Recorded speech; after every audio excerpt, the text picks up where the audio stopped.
What is up, guys? Good old-fashioned cola. Finally back here for some more Animal Crossing City Folk. Right now in Ohio, it is June 8th at 10:46 a.m. Let's get this stuff started.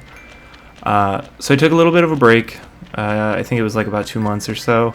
Just needed to refresh on the whole YouTube thing. Needed a small break on something that I put zero effort into. I don't know why. I just needed like a quick break. I'd been pumping out videos there for a little while, and I was like, all right, I think it's time to cool the jets a little bit, take some time, focus on me. Played a lot of X Defiant, which is a fantastic game. There's some criticisms like the hitboxes and shit, but those will get worked out. It's definitely, it feels like old Call of Duty vibes, and that is what I've been searching for. And hopefully tomorrow when they reveal Black Ops 6, hopefully Black Ops 6 looks great. But anyways, Bring Me the Horizon dropped an album while we were away, Post-Human Next Gen, and I think this is going to be the one that like catapults them into the mainstream. Most people, I feel like, are going to be like, oh man, did you hear this new band, Bring Me the Horizon, this album, holy shit. And people are like, they're obviously not a new band to anybody that grew up in like the fucking 2000s. You've obviously probably heard Sempiternal. People are going to find this album and they're not going to go back and listen to Suicide Season, shit like that. Fantastic record, by the way. That was quite the find when I found that on vinyl. I think it's the pink variant. Like it's like a hot pink. But anyways, like, I don't know, I posted about top 10 statues that cried blood, and that song alone, with Limousine and Bullet With My Name with Under Oath, which is fantastic. Love me some Under Oath. I'm really considering going to their Only Chasing Safety 20-year tour, because it's coming to Cleveland. I love that record.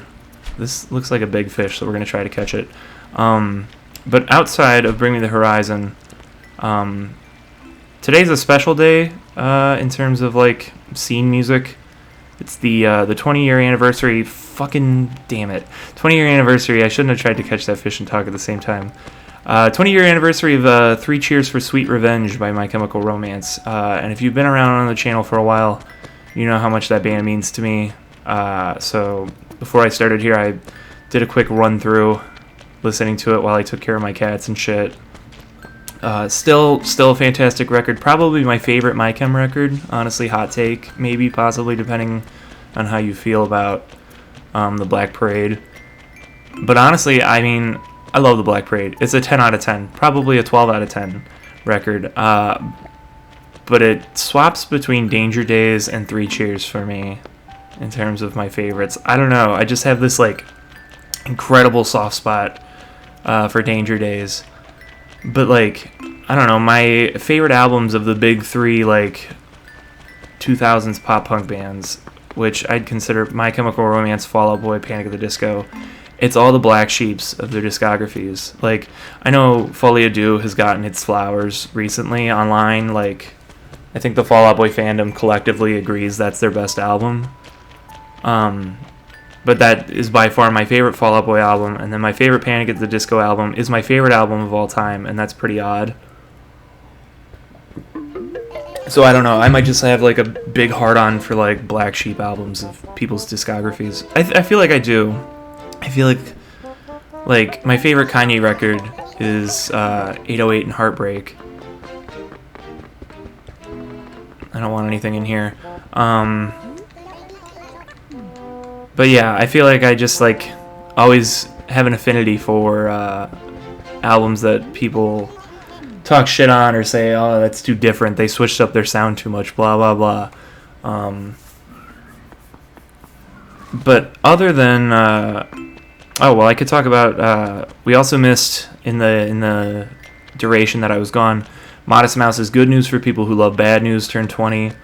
If you guys have been around on the channel long enough, you know that Modest Mouse is up there in my favorite bands. That was the album I found them with, that and Strangers to Ourselves. They actually played in Pittsburgh last night, and I almost went, but then I was like, I don't really want to go all the way to Pittsburgh to see them. my mom likes Modest Mouse, and she was like, we should go. And I was like, okay, yeah, let's go. We can drive back the same night. And she was like, I'm an old lady, even though she's not an old lady. She was like, let's just stay the night. We can get a hotel. And I was like, I don't fucking want to stay. If I don't have to stay somewhere in a hotel, I will actively like avoid it. I'll just drive the 2.5 hours back to Cleveland. But she wasn't going for it, so I was like, you know what? No, I'm not going. And like, I don't know. I probably the weather ended up holding up, but like earlier in the week, when I was like about to cave, I was like, maybe we should go. Blah blah blah. What if I don't get to do anything with her ever again? I don't know. Having one of those moments of anxiety. Oh shit. And then the weather was like, it's supposed to thunderstorm, and I was like, well then I'm not fucking getting a ticket. Forget it. And then the weather ended up holding up. So that sucks. And they played a really good set, too. Anyways, on to news about the Cavs. They played Orlando in the first round. We got to talk about this whole playoff series. We're going to be here for a second. They played Orlando in the first round. I went to games 2, 5, and 7 to let them know. Anybody who doesn't watch basketball or doesn't watch the Cavs, that's like the slogan of the team, I guess. I hope they change it, because the only thing that they're letting people know is that they'll fold in the playoffs. It wasn't our fault this year, though. We got really hurt. Once Donovan went down, it was game over. But yeah, there's a lot of changes that need to be done to the Cavs. We obviously fired our head coach, JB Bickerstaff, which was good. I definitely think he's like a rebuild coach, and then you let him go, move on, grab somebody else. Like he's like a culture setter, is what they call it. It definitely set the culture, and then it was time to move on to somebody who's a little bit more qualified to make a deep playoff run. I'm not a fan of Kenny Atkinson. I hope they don't hire him. I'm more and more sold on James Borrego every day. David Adelman would be nice from Denver. Mike Inori I'd take a look at. I think they're interviewing him. Johnny Bryant with the Knicks. He's their lead assistant. He would be nice. He's also close with Donovan. I thought they haven't given... Sorry, coffee burp. They haven't given him an interview this round, but they interviewed him in the past when they had a coaching opening. I think it was when they hired John Beilein. Is Alex Jensen from... He spent most of his career with Donovan in Utah, and now he's the lead assistant, or at least one of the assistants in Dallas. He's pretty good. He's been credited with really helping Rudy Gobert develop, so I think he'd be good for Mobley. And then that also leads me out of the coaching and into players. I think it's time to break up the core. Garland has mentioned, not him himself, but his agent, good old Rich Paul, has mentioned that if Donovan re-signs a big extension, he's going to want out. You can't put Donovan at point guard. You got to have somebody else to help with the ball handling duties, because I bet you they're going to, if they trade Allen, they're going to probably package LeVert with him just to get that extra money, because LeVert really shit the bed in the playoffs pretty bad. Which is funny, because last year when we played New York, he was like the only guy that showed up.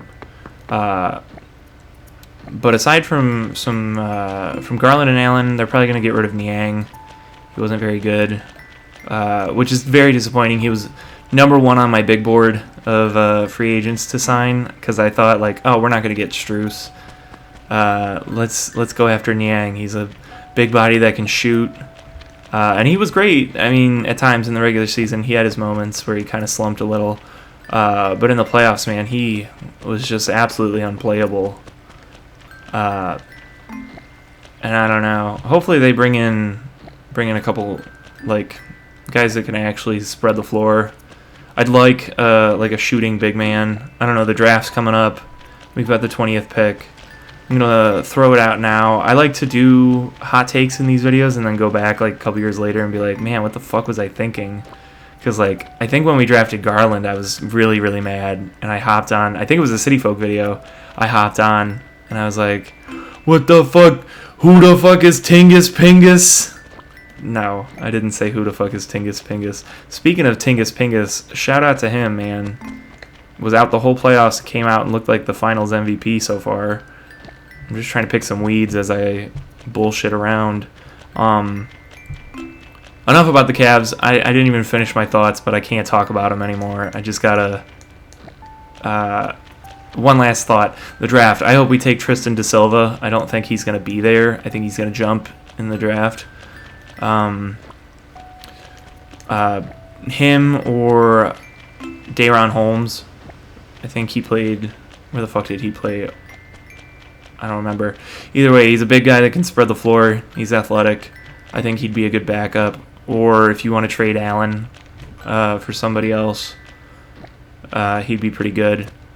But anyways, before I finish off here, there's two things I got to talk about. One is Civilization 7 got announced yesterday at the Summer Games Fest, so I'm super, super excited about that.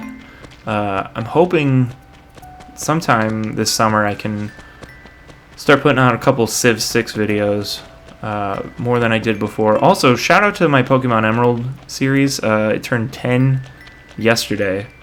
It's very dated. And it's probably not appropriate at some points anymore. But shout out to that. Me and Andrew had a lot of fun playing that. But anyways, the last thing I want to talk about today is obviously, well, it's probably not obviously. I don't think I have my last name posted anywhere. I'm Italian American, and I am 27 years old, and it has taken me that much time. Well, not that much time, because I think the show started airing in 99. Either way, it's taken me way too long to watch The Sopranos. I'm finally watching it now. I've been absolutely just binging it. I think I started middle of May, and I'm already on season 6. So the journey is almost over here, and I'm definitely going to miss it, because I've definitely grown attached to all these characters. If you haven't watched The Sopranos, definitely watch it. I felt like it was like sacrilegious of me as an Italian American to not start watching it finally, and I regret all of my wasted years of not watching it. I'll probably, I don't know, Boardwalk Empire looks pretty good. I might start that next, and that's kind of like mobster adjacent. It's like bootleggers. And it's got Steve Buscemi in it as well, because he is in season 5 of The Sopranos. So shout out to Steve Buscemi. Anyways, I'm Good Old Fashioned Cola. Thanks for joining me back here. Hopefully I'm back soon. I want to do something special in August for the 10-year anniversary of the original Animal Crossing LP. Maybe some kind of retrospective. I started writing a script, but that's never been my style of video. I'm more of an off-the-cuff kind of guy, as you can tell by the 400 videos on this channel of me just rattling nonsense for like 15 minutes straight and then saying, see ya, like Randy Marsh. See ya! I wish I could splice that video in, but I just like, I need a better editing software that doesn't downgrade everything. Anyways, I'm Good Old Fashioned Cola, and I will see you guys back here next time.